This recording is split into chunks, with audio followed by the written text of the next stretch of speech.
Veteran Brian Hoyer was named the New England Patriots starting quarterback against the Green Bay Packers, replacing the injured Mac Jones. It only took a quarter and 6 passes for Hoyer to leave with a head injury. Hoyer was ruled out with a concussion almost immediately by New England. What effect did it have on the Patriots? It's a stunning development for a Patriots team on the verge of a collapse. Stay tuned for more information on this topic. To begin, let's look at Brian Hoyer's injury and the Bailey Zappe story. Hoyer was replaced at center by Western Kentucky rookie 4th-round pick Bailey Zappe. It's a stunning development for a Patriots team on the verge of going 1-3 for the second consecutive season after not losing 3 of their first 4 games since Bill Belichick's first season as head coach in 2000. This past spring, New England surprisingly used a 4th-round pick on Zappe. He began his college career at Houston Baptist before transferring to Western Kentucky. Zappe broke the FBS record for passing yards, 5,967, and passing touchdowns last season, 62.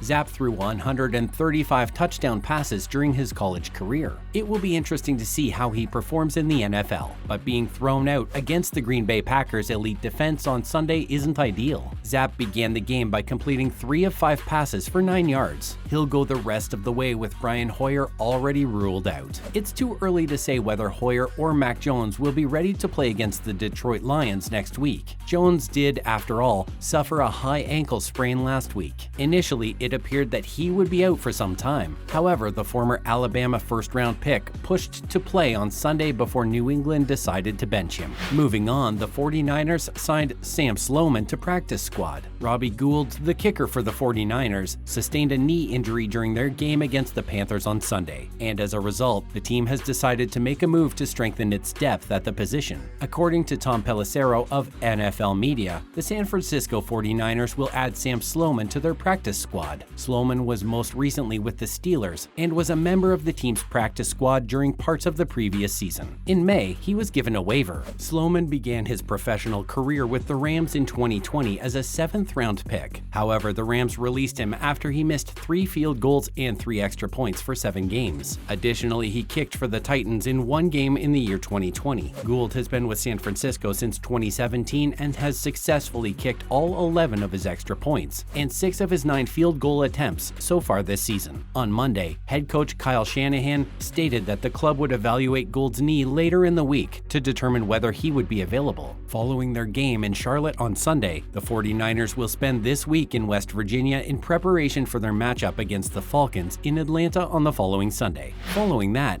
Carson Wentz's participation in Commanders practices is still restricted, and Logan Thomas does not take part. The Commanders released their second injury report of the week on Tuesday, and quarterback Carson Wentz was still listed among the team's injured players. Wentz was limited for Monday's walkthrough practice due to a right shoulder injury and remained limited for Tuesday's session. Wentz has indicated to the media that he is in moderate pain, but it does not appear that he will be unable to play against the Bears on Thursday. The previous day's injury report includes several updates and corrections. Tight end Logan Thomas is no longer participating in practice due to a calf injury, and cornerback William Jackson III's participation has been reduced from complete to limited due to a back injury. Safety running back Jonathan Williams, knee, wide receiver Jahan Dotson, hamstring, defensive tackle Sam Cosmi, finger, and Percy Butler, quad, all missed practice due to injuries. Wide receiver Diami Brown, groin, cornerback Christian Holmes, hamstring, and linebacker David Mayo, hamstring, were all listed as having limited participation in practice for the second day in a row. Next up, the Bengals waive Khalid Kareem. End of defense Khalid Kareem's stint on the Bengals active roster was brief. Kareem was activated from injured reserve on Monday, and the team announced Tuesday that he had been placed on waivers. If Kareem is not claimed, the team may recall him to the practice squad. Kareem was a 5th-round pick by the Bengals in 2020, and he appeared in 23 regular season games during his first 2 seasons with the team. He also played in all 4 of their postseason games last year. In the regular season, he had 28 tackles, 1 sack, 1 forced fumble, 1 fumble recovery, and 3 postseason tackles. Moving on, Tershawn Wharton tore an ACL in Monday night's game. Tershawn Watson, a defensive tackle for the Chiefs, only played 4 snaps before being forced to limp off the field Monday night. Wharton will not participate in any other games during this season. Andy Reid, the head coach of the Chiefs, revealed that Wharton suffered a torn anterior circulate ligament in his left knee during the game against the Raiders. This season, Wharton, who joined the Chiefs Chiefs as an undrafted free agent and is now in his third season with the team, participated in 149 defensive snaps and 16 special teams snaps across the team's 5 games. He finished the game with 8 tackles and 1 sack. Frank Clark, a defensive lineman for the team, became ill during the game and ended up participating in only 29 of the team's 64 defensive snaps. Safety Brian Cook, who played 11 defensive snaps and 16 on special teams, was diagnosed with a concussion, and cornerback Chris Lamons injured his right hip after playing 17 special teams snaps. Both of these injuries occurred after the players participated in special teams. Following that, Jaguars' Marvin Jones reacts to his NFL record being broken by Travis Kelce. Travis Kelce of the Kansas City Chiefs had a unique stat line Monday night, catching 4 touchdown passes but only gaining 25 yards. It was an unprecedented performance in NFL history,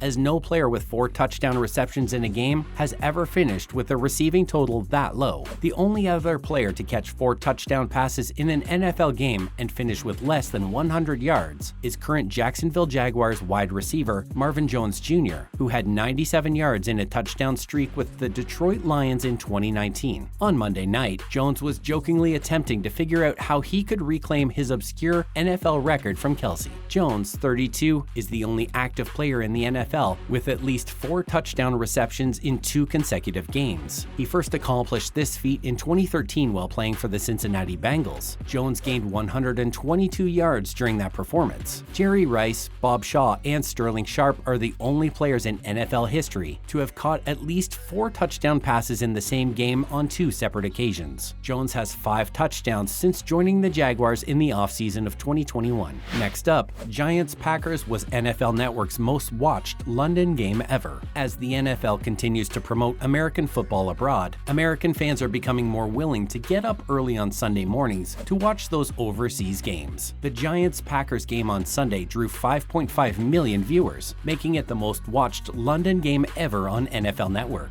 The previous record was set by the Vikings-Saints game a week earlier. As a result, the 2022 season will significantly increase the number of American fans watching the London games on the NFL Network. With Roger Goodell considering a 4-team division in Europe, the NFL may be able to create a new package of European games that will be broadcast on Sunday mornings in the United States. That package of games could make another revenue stream for the league, either by increasing NFL Network viewership or selling the games to another broadcast partner. This season, the NFL has 2 more Sunday morning games in Europe: the Broncos-Jaguars game on October 30th in London, which will be broadcast exclusively on the ESPN Plus streaming platform, and the Seahawks-Buccaneers game on November 13th in Munich, which will be broadcast on NFL Network. Finally, Mike Tomlin. Najee Harris's struggles are probably just reflective of where we are. The Steelers' season has not gone as planned in many ways, including running back Najee Harris's performance through the first 5 weeks. Harris rushed 11 times for 20 yards in the Patriots' 38-3 loss on Sunday, giving him 222 yards on 69 carries this season. He's only averaging more than 4 yards per carrying in 1 of the team's 5 games, and his slow start was discussed during head coach Mike Tomlin's press conference on Tuesday. Tomlin was asked if Harris's foot injury this summer is to blame for his slow start to the season. He missed some team development time, which could be a factor in finding or not finding a rhythm, Tomlin said. It's probably just a reflection of where we are. It's difficult to analyze individual components when things unfolded the way they did from a collective standpoint. Harris saw 37 snaps against New England, while undrafted rookie Jaylen Warren saw 38 snaps and gained 63 yards on 9 touches. The score played a role in the split in playing time, but Tomlin stated on Tuesday that "I think that's going to continue" when discussing Warren's expanded role because the Steelers need everyone who can make plays on offense right now. Well, that marks the end of our video for today. We hope you enjoyed it. On your way out, make sure to hit that subscribe button. Thanks for watching.